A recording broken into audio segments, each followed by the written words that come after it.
Estamos aqui no Letras e Livres, na TV Cidade Livre, a TV comunitária de Brasília, mais uma vez com uma personagem de importância para a literatura no Distrito Federal e no Brasil. Nós estamos com a colega Cíntia Krimler, contista, poetisa e cronista, que inclusive somos colegas da diretoria do Sindicato de Escritores do Distrito Federal. É um prazer, Cíntia, contarmos com a sua presença aqui no Letras e Livros, na TV Cidade Livre. Seja bem-vinda. Muito obrigada, eu que agradeço. Um espaço desse, eu agradeço mesmo. Como é que é a tua história? Ou seja, você que tem uma trajetória importante aí na literatura, você participa do Sindicato de Escritores, participa da Academia de Letras do Brasil, ocupa, inclusive, a cadeira número 32 aqui no Distrito Federal. Conte-nos um pouco da sua trajetória. Bom, em primeiro lugar, boa tarde. Eu gostaria de dizer o seguinte, eu comecei tarde para o externo. Eu sempre gostei de escrever, porque sou uma pessoa da área de comunicação, mas me escrevia muito em termos de projetos, né? Coisas mais profissionais. Um ou outro poema, que hoje eu não chamaria de poema, que eram sempre engavetados. E aí houve a crise dos 50 anos. Eu fiz 50 anos e vi um concurso de contos no Núcleo de Literatura da Câmara dos Deputados. Falei, eu quero participar, eu gostaria de escrever, eu gosto. E daí fui. E resolvi tirar da gaveta não só coisas que eu já havia escrito, como a vontade que eu sempre tive de escrever. E de lá para cá não parei mais. E você trabalha na Câmara dos Deputados? Trabalho na Câmara dos Deputados. Sou analista legislativo na área de comunicação. Há bastante tempo? 15 anos.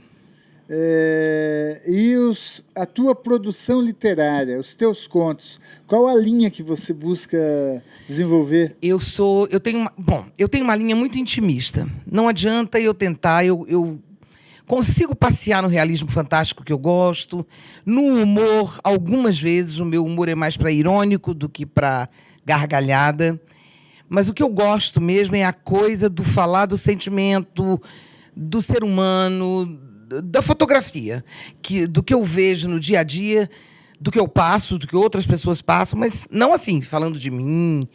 Através de personagens, você colocar questões cotidianas como sofrer, ter solidão, ter necessidade de dinheiro e não estar duro e não saber o que fazer, querer sair no fim de semana e não ter companhia, gostar de viajar e não poder. Enfim, coisas do dia a dia que acabam virando uma coisa mais profunda. E essa tua produção, ela é constante? Como é que ela se dá? Constante e de uma maneira muito engraçada. E eu digo que a melhor invenção do século foram os tablets. Eu durmo com um já ao lado.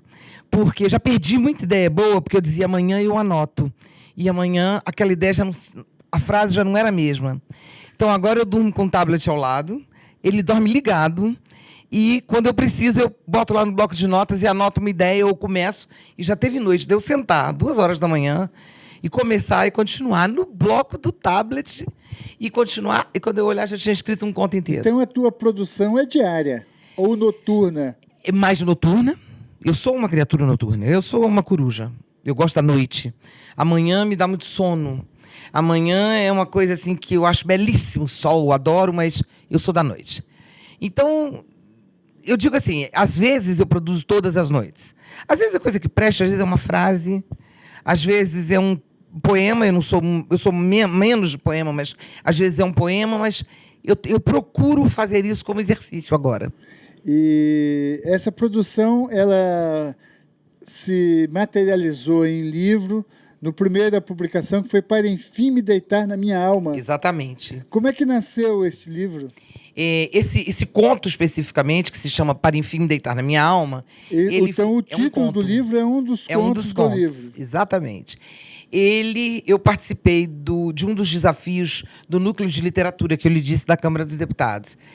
E fiquei em 5º lugar, não cheguei em primeiro, não. Mas houve um júri paralelo final, e esse júri paralelo escolheu esse conto como o melhor conto do desafio. Ele é um conto que traz para a realidade, ele é escrito no gênero masculino, ele traz para a realidade do hoje o mito de Narciso. Era um exercício que tinha sido solicitado. Como seria Narciso? Quem seria Narciso no dia de hoje?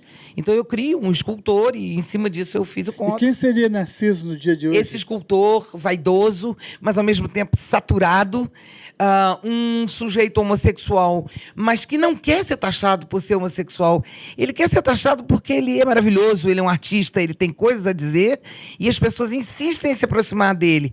Ou porque ele só para badalar, porque ele é famoso, ou só porque ele é homossexual. Então, os rótulos. É um sujeito que quer fugir dos rótulos e se expressar através da arte. E extremamente vaidoso. E esse Narciso da atualidade, ele é fruto do processo histórico, ou fruto dessa imposição da grande imprensa, do mercado, ou desse desespero da autoafirmação que as pessoas, de certa forma, vivem na atualidade? Eu acho que isso aí entra mesmo. Esse desespero de autoafirmação vale tudo. Para você ser famoso hoje, se você não conseguir de um jeito, você bota uma melancia no pescoço e vai para a praça pública, porque vai chamar atenção, vai dar 10 minutos de mídia. Mas eu acho que o mito de Narciso é um pouco mais. Ele é o famoso, tanto que vem o termo, né, que até realmente é uma questão da psicologia, da psiquiatria, o narcisismo, aplicado, né? Utilizado, estudado. Exatamente. Os comportamentos, né? O sujeito que ele se ama, mas o defeito não é ele se amar, é muito bom, mas ele só se ama. Nada além dele é perfeito. Ele acha que é perfeito e nada além dele. E o que a gente mais vê por aí, né? Mas no passado, a frase assim, que era predominante era o hei de vencer.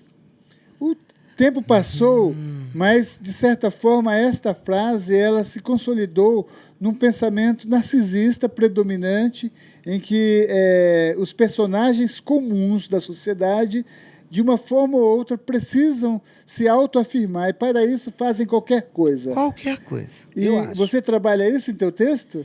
Deste conto? Não deixa de ser. Tem uma passagem dele em que ele fala dele mesmo. Como é que ele pode estar dormindo com alguém que é tão abaixo dele? Ele é aquela criatura assim, eu sou demais. E tanto que o final é apoteótico. Ele entra e briga porque ele encontra o marchand dele, coloca as esculturas dele numa sala oval. Eu sempre imagino as cenas, tá? Ela coloca as esculturas de forma oval e espelhos atrás de cada uma delas. Então, quando ele entra e acende a luz, é um esplendor, porque ele vê duplicado. Ele vê a obra dele e a obra refletida no espelho de cristal atrás de cada uma delas. E, num primeiro momento, ele fica furioso. Ele diz, como que alguém tentou fazer algo mais bonito do que eu fiz? O espelho está refletindo algo até mais bonito. E, no final, ele tem um pequeno orgasmo com o espelho, e ele diz para o espelho, ele tem uma cena descrita de uma forma um pouco mais discreta, mas eu falo na pequena morte, né, na petite mort, e ele então tem essa cena de que ele tem um orgasmo realmente quando ele percebe que não, que é ao contrário, que ele está duplamente deificado ali por causa do espelho. Mas, Cíntia, eu te escutando, passa em minha cabeça as crianças na atualidade. É comum vermos bebês 1 ano, 2 anos de idade, já com este comportamento desesperado de autoafirmação e, de certa forma, alimentados as suas consciências ainda que não sabem nada. Ou seja, eu tenho 50, estou aprendendo, mas elas já se sentem com o poder de impor o seu desejo. Isso é muito perigoso, isso está acontecendo, ou é viagem minha falar um negócio desse, comparando o que você está colocando em relação ao conto para, enfim, me deitar na minha alma, e essa observação que eu faço no cotidiano em relação às crianças? De jeito nenhum. E o que me preocupa mais é que a criança, ela não nasce com esse comportamento. Quer dizer, se você disser, uma criança já nasceu psicopata, sim, diz a psicologia, a psiquiatria que sim, mas não é isso. Nós estamos falando de narcisismo. E estamos falando do seguinte, os pais alimentam, porque a competição entre os adultos é uma coisa absurda. O meu filho tem que ser melhor que o seu. E eu chego para você feliz e digo, meu filho ganhou uma medalha no vôlei, e você fala, o meu ganhou 2. É desse jeito. A sociedade... E aonde a sociedade vai parar com este comportamento, na tua opinião?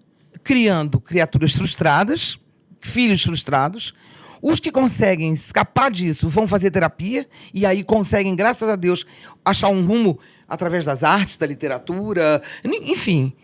Mas, ou mesmo na política, enfim, não importa. Mas é difícil. Cíntia, e os filhos, os jovens, as pessoas que representam a maioria e que vivem com dificuldades, que vivem na pobreza ou mesmo na miséria, como elas vão enfrentar esta imposição cultural da necessidade da autoafirmação? Tanto não estão enfrentando, que é o que a gente vê. Tem dois comportamentos. Ou você continua a ter o escravo submisso, e quando eu digo escravo submisso, é o sujeito que olha e diz, eu nunca vou chegar onde ele está, porque é outra classe econômica, então eu vou cada vez mais ser um sujeito para dentro e achar que eu não mereço nada. Ou então, achar que porque eu mereço tudo, mas não tenho os meios que ele tem, eu vou fazer o quê? Tirar a força, matar, roubar, bater. Ou seja, então, isso tudo é fruto dessa sociedade que nós vivemos. Desigual. Desigual. Desigual em dar... Eu não digo desigual nem em dinheiro. Não sou daquele tipo, eu tenho que ter... Não. É desigual em oportunidades. Eu acho que as oportunidades têm que ser iguais. Teriam que ser iguais, pela educação, principalmente. A TV Cidade Livre, ela trabalha justamente nessa ação objetiva, construir, lutar para a construção de uma sociedade mais justa. Mas, como nós estamos falando aqui, a TV comunitária, também o nosso tempo passa muito rápido. Sim. Você poderia ler um pedaço do conto antes de encerrarmos o primeiro bloco? Pois não, um minutinho. Já está nele. Já estamos nele. Já. Você quer que comece ou leia? Não, leia um parágrafo, por favor. Bem que está aqui. Justamente aí poderíamos entender essa comparação que você faz com o mundo que vivemos, onde há tantos narcisistas.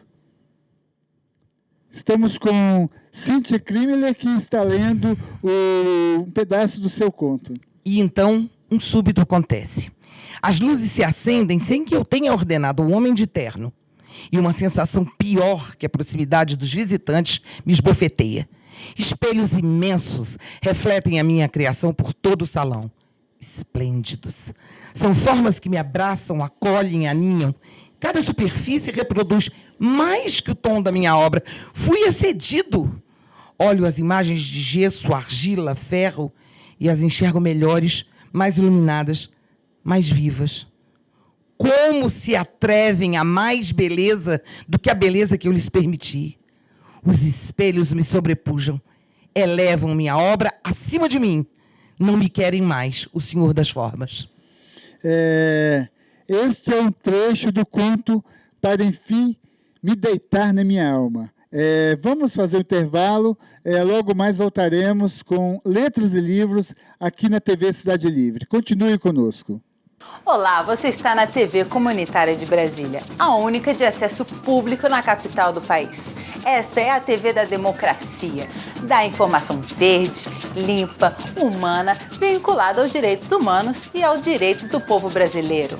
Você também pode aparecer aqui, no espaço chamado Direito de Antena. Nós gravamos o seu recado e depois transmitimos. As gravações acontecem toda sexta-feira, ao vivo, com reprises depois. Dê seu recado com total liberdade. Afinal, a TV Cidade Livre é de todos os brasileiros e também dos povos das nossas Américas, da África e demais continentes. Escreva para nós tvcomtf@gmail.com e fale conosco. Queremos conhecer sua crítica e também sugestões. Continue aqui na nossa TV comunitária. Estamos aqui retornando com Letras e Livros, hoje entrevistando Cíntia Krimmeler, escritora, contista, poetisa, integrante da diretoria dos sindicatos dos escritores do Distrito Federal. Cíntia, conte-nos como foi para publicar o seu primeiro livro. Você fez... foi difícil, foi fácil?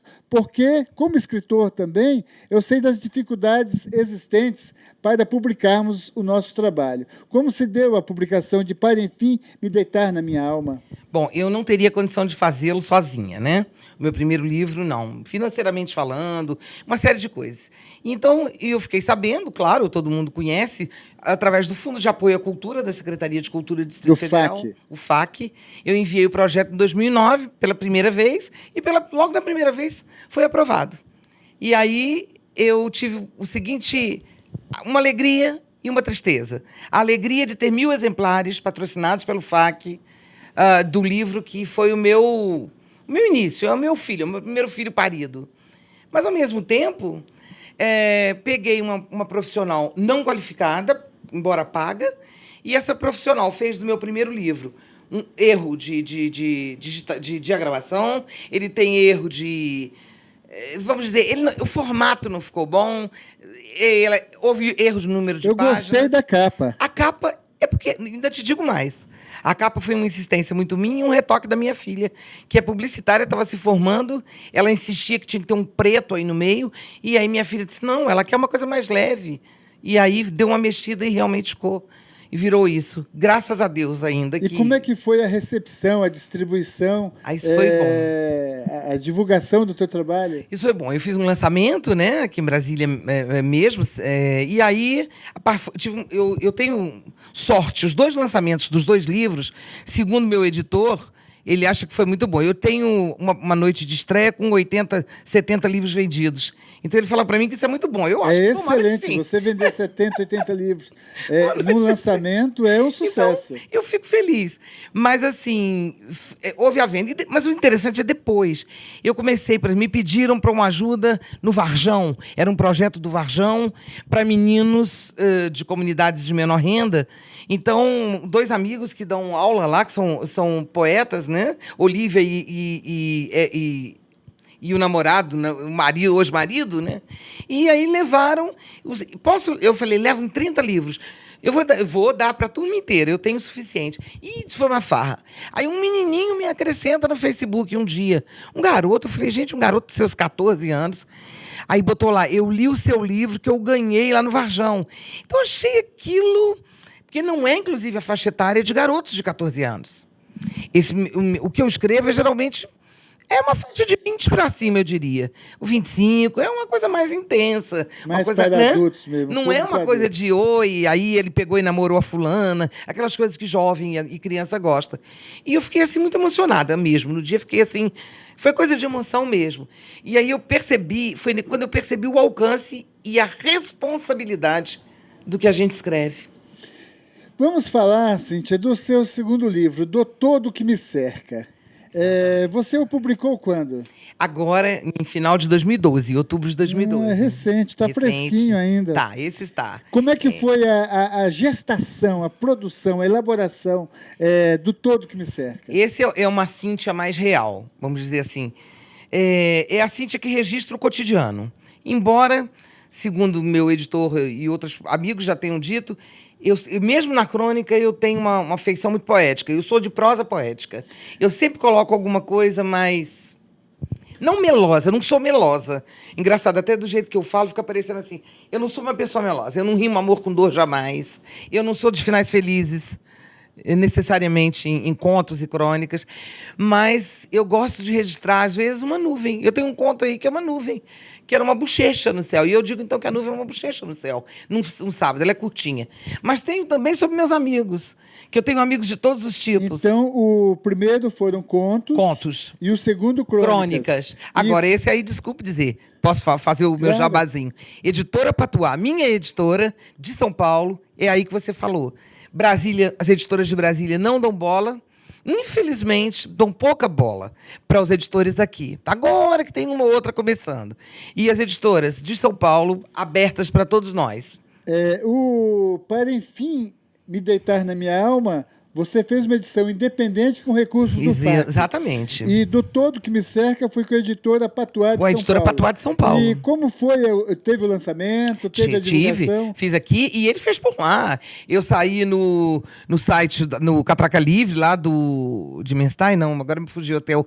Ele coloca, mesmo sendo São Paulo, ele é um editor realmente.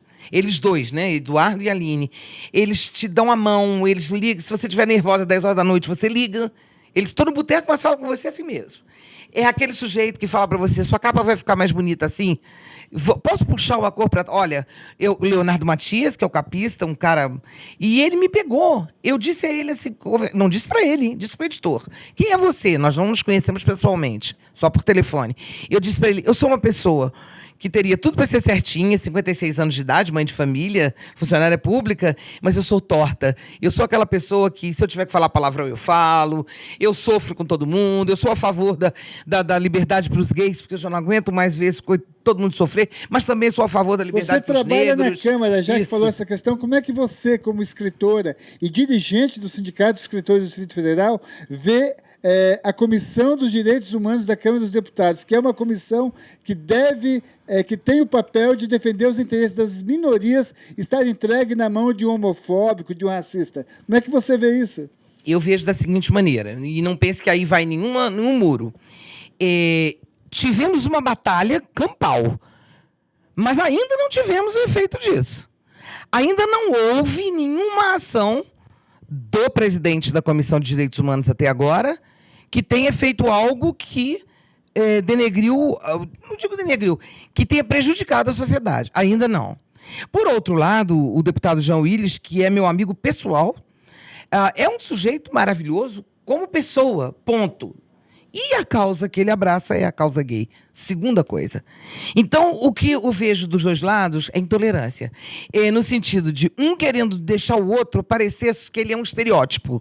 Nem acredito que o pastor Feliciano seja só o estereótipo racista que ele está se colocando. Ele é, porque ele diz. Responde não, ele diz. Mas veja bem. Estelionatário e como ele responde, mas eu ainda não sei o resultado desse processo. Sim. E isso, independentemente de eu trabalhar em Câmara ou não. Eu sou uma pessoa muito veemente. Mas enquanto não há resposta, para mim só há presunção. Mas você e o mesmo já caso. As falas dele já. Sobre o assunto? Acho as falas racistas, não gostei que fosse uma pessoa desse tipo, a minha posição fria, não gostei que fosse uma pessoa com essa bagagem na presidência da Comissão de Direitos Humanos.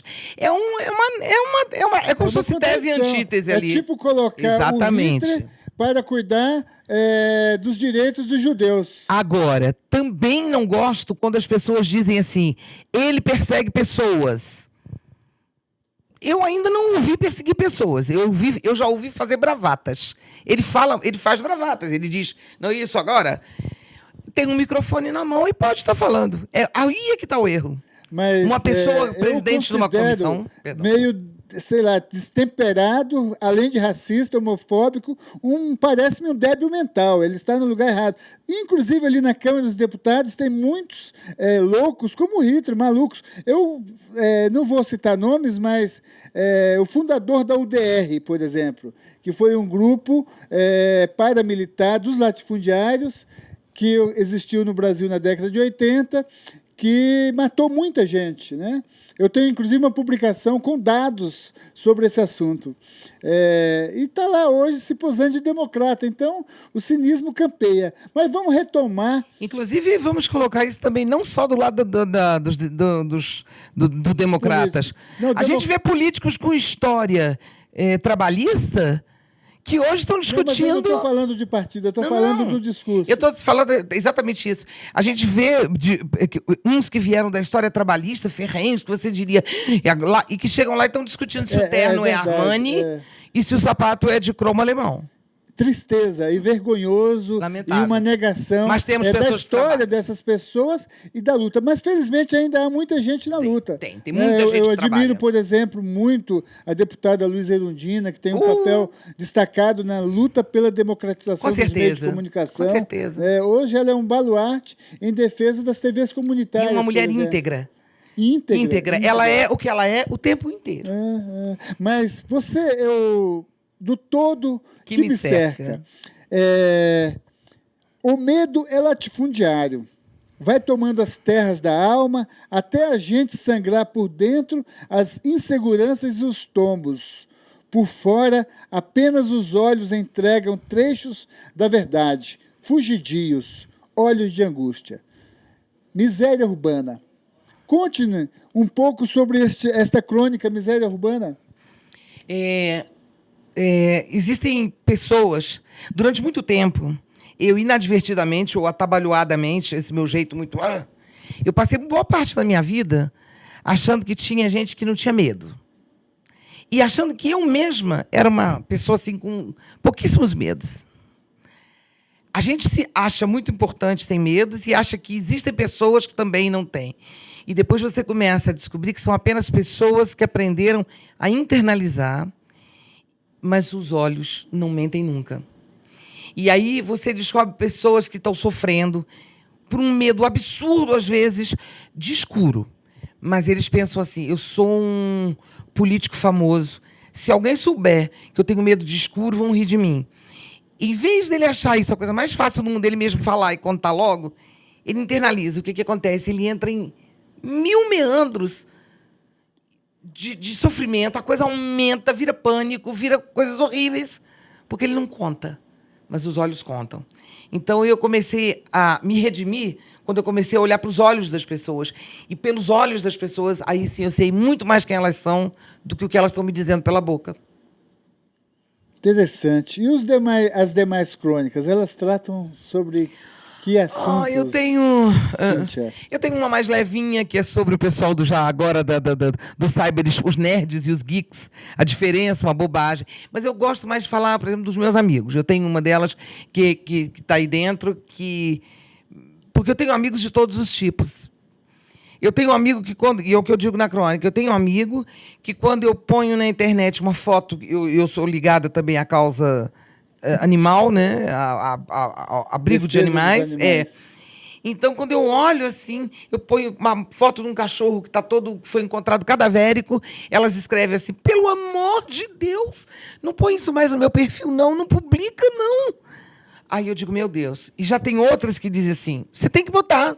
A gente tem que ver a realidade. Amigos iguais. Isso é uma das crônicas. Numa das crônicas eu faço esse comentário. Que eu tenho amigos que não querem que eu ponha e os que querem. E que eu amo os dois iguais. Sei que uns já chegaram no ponto de conseguir superar e saber que a vida tem que ser vivida a ferro e fogo, porque a gente tem que viver. E esses outros não, ainda estão na concha, se protegendo, achando que vai dar certo. Mas eu amo todos eles. Cíntia, você tem disponibilidade para apresentar seu trabalho e realizar conversações, palestras, debates?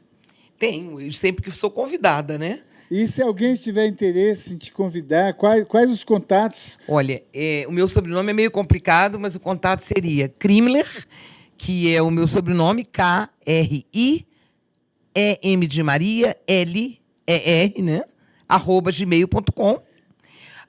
E principalmente através do Sindicato dos Escritores, também é meu contato, se tiver que chamar, pela Academia de Letras do Brasil, seção DF, que a nossa presidente é a Vânia Diniz, que também é do Sindicato dos Escritores.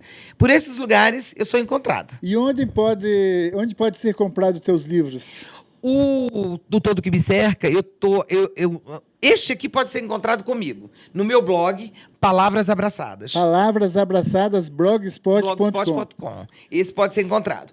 E este daí, eu tenho mais 2 dele em casa, só mesmo na editora agora, eles fazem venda pelo site, que é www.editorapatuá.com.br. Nós agradecemos. E aceita o PagSeguro. Nós agradecemos a sua presença aqui na TV Cidade Livre. Estaremos sempre à disposição. Muito obrigado por ter vindo aqui conosco, Cíntia. Nós estamos encerrando nosso programa. Quiser dar as tuas palavras? Gostaria de dizer para as pessoas o seguinte: tudo nessa vida tem importância quando a gente consegue descobrir por onde a gente quer verter isso para o bem social. Eu consegui isso através da literatura. Acho que cada um de nós tem como descobrir como chegar na sua comunidade. Eu tenho conseguido. Encontro você também o seu caminho para chegar e ajudar a sua comunidade. E muito obrigada pelo espaço. Obrigado, Cíntia. Obrigado a todos os telespectadores da TV Cidade Livre. E continue conosco na luta e na busca de uma sociedade mais justa, da democratização das comunicações. Continue na TV Cidade Livre.